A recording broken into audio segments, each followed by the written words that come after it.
All right. Let's talk through how we build our Ableton sets to get them to look like our template here at Victory Family Church. I don't want to say it's simple. I don't want to say it's easy. It might be, but I'm gonna just walk you kind of through my process and see how it works. So this is how straight out of straight out of Multitracks that an Ableton session will come. This is how it looks. It has the locators and all of those things. And there are a few differences between how this is set up and how I like for our stuff to be set up personally.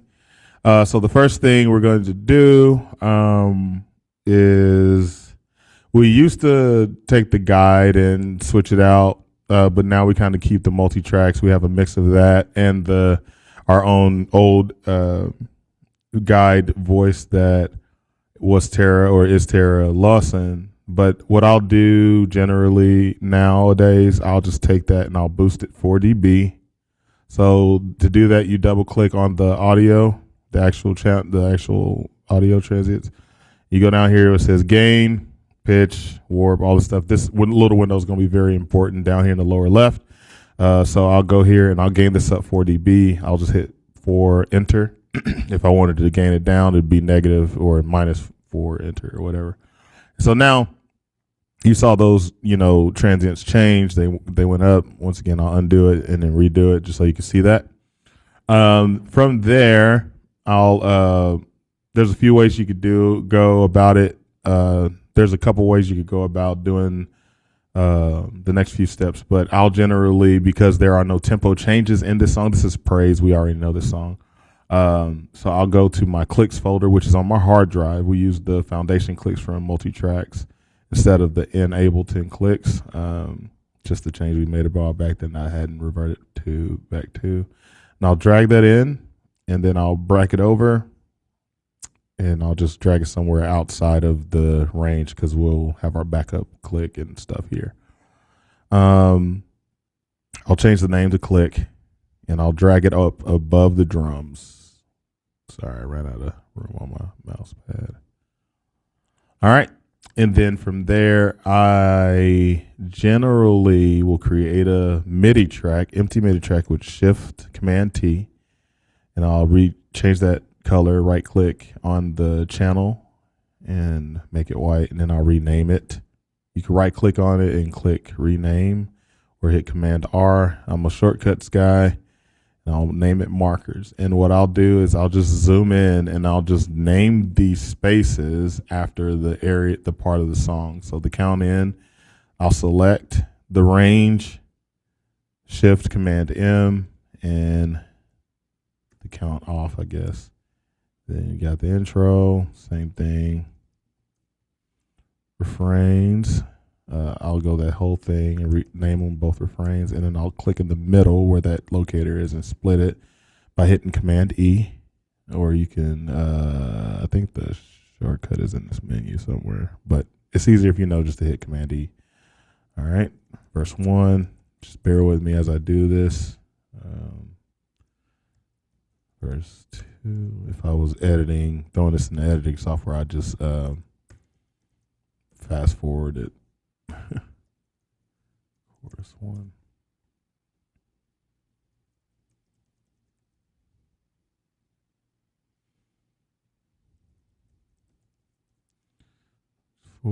Okay, pre-chorus and chorus, we already have that, so I'll just copy and paste that, and that's chorus 2.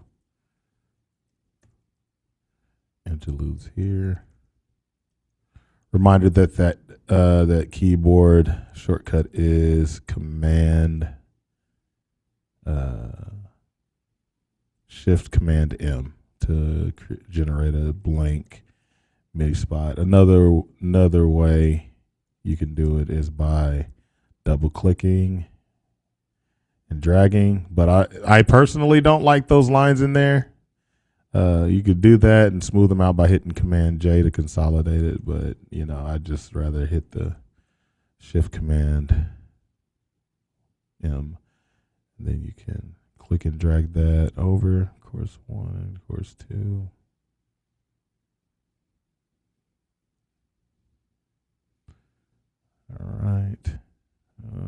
chorus 2 again.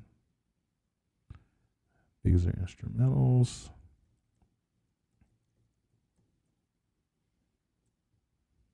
Once again, that slice is Command E. Then all of these are refrains. So I'll name one refrain. These are all in caps too because they're easier to see. And then I'll just hit Command E on each of those and then end. All right. Now, the next step in how I do it. So since we got our own click track in, I get rid of theirs and I'll drag in a tempo bar. All right.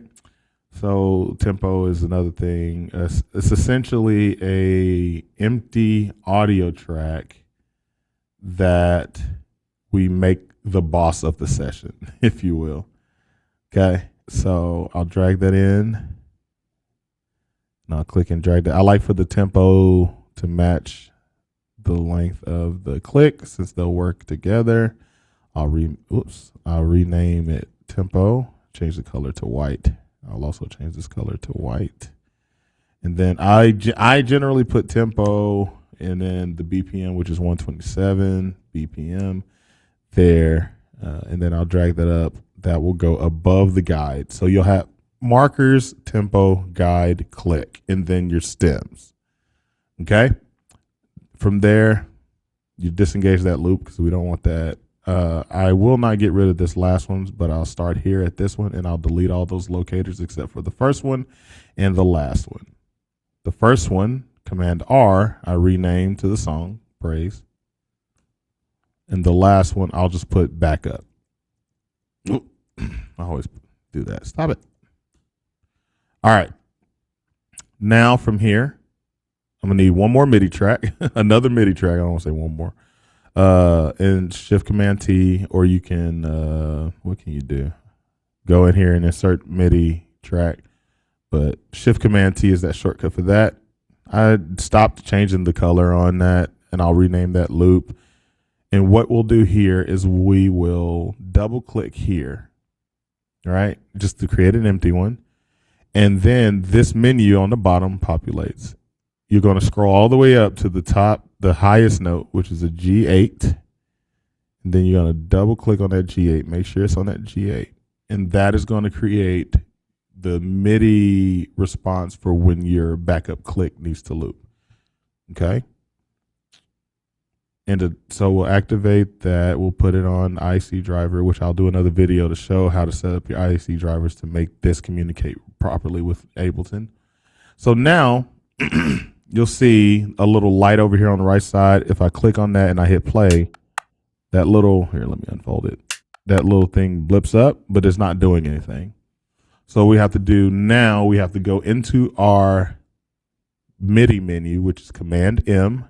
Everything turns purple or blue, however you see that. And what I'm going to leave that playhead there, and I'm going to hit this button. This button right here means go to the previous locator, which is this guy.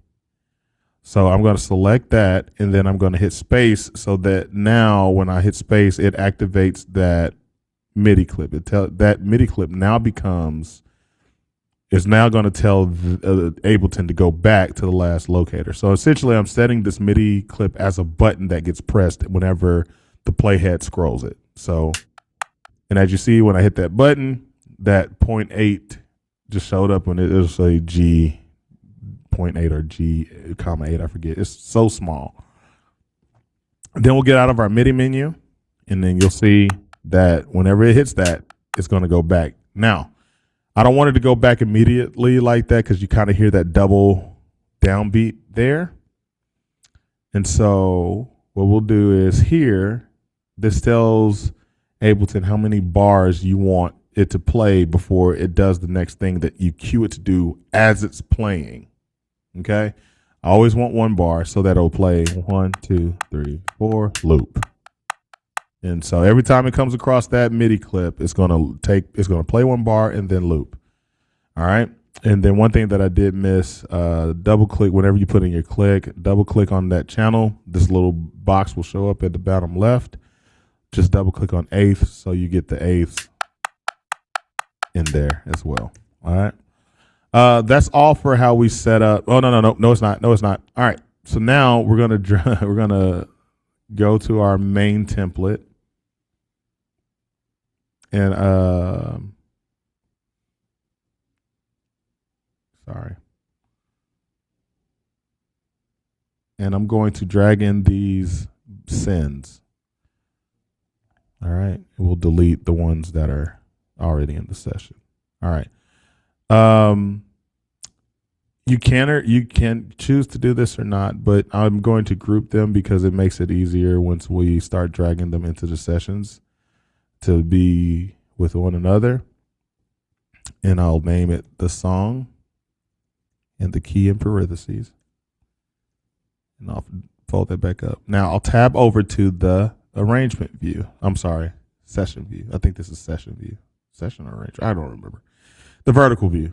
And so what I'll do now, we want our sends to now be responsible for where our sounds are going to go. So what we're going to do is first, we're going to send our audio.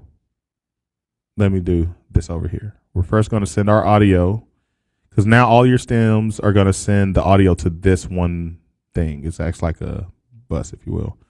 We're going to send all of our audio to sends only. Okay. We're going to do the same for the guide. Go to the output, not the input, the output on the bottom, sends only. If it's not unfolded, you won't see the input or the output. So once you unfold it, input's on top, all ends, and then outputs are on bottom, main, where you see main. You send only, sends only. All right. Then we will assign each channel a send to go to, which are these guys here. You'll see they'll be labeled. So anything that's not going to be coming out the house is going to go to 1 or A, if you will. So let's go drums. We'll have a drummer already. A. Aux drums, which is percussion, we'll send to B. Percussion and loop, if you have multiple, you can select and hit shift and select the other and hit B and then, slide up. That activates it. Bass 1 and 2 will both go to A. We don't need that on stage.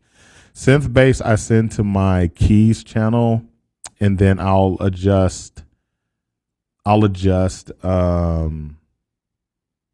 like the key bass level in Ableton. If I feel like it's too loud, I'll bring it down. I'll gain it down. Acoustic, I don't personally like to hear acoustic in tracks unless it's live on stage. If it's not live on stage, I feel like it's too obvious that we're playing tracks. So I tend to not send AG out, but you can at your campus. Guitars go to C. Piano is A. We don't need it live. Organ and keys will go to D. Alto, BGVs, choir, in the reference, which we don't have in here, which I generally drag in. But it's fine. All right, now click and guide are different. Click will go to F. Guide will go to E, if I remember correctly. No. Yes. Guide will go to E and F. Now, if you only are doing 1, 2, 3, and 4, essentially all of your stems that you're sending out, instead of sending the 5, 6, 7, 8 or A, B, C, and D, essentially, not essentially, I'll have all of those. Those will be like that by default. Now, if you're only doing 1 and 2 for your stems, and then 3 and 4 for your click and guide, what you'll do here is when you come here and you're patching, your guide will go to 3 or 4, your click will go to 3 or 4, and then all of these can stay in 1 and 2. But if you do, I would recommend you would probably have to go into this one and actually mute the channels that you're not going to be using live. Okay. All right. So that's it for how we build a session by default. This is how most of our sessions should now be coming out whenever we're about to drag it into a session. So that's from scratch. We'll get into building a set later. All right. Peace.